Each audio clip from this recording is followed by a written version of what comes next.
आमदार रणजितसिंह मोहिते पाटील शरद पवारांच्या भेटीसाठी गेलेत। यशवंतराव चव्हाण सेंटरमध्ये रणजितसिंह मोहिते पाटलांनी पवारांची भेट घेतली आहे।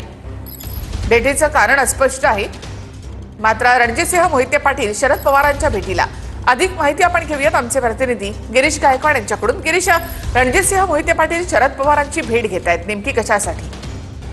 नक्कीच आपण पाहतोय की कायम वादात राहणारे रणजितसिंह मोहिते पाटील आता यांनी शरद पवार यांची भेट घेतलेली आहे आणि वाय.बी. चव्हाण या ठिकाणी शरद पवार यांची त्यांनी भेट घेतल्याची माहिती आहे। आणि सगळ्यात महत्त्वाचं म्हणजे नेमकं भेटीचं कारण गुलदस्त्यामध्ये आहे।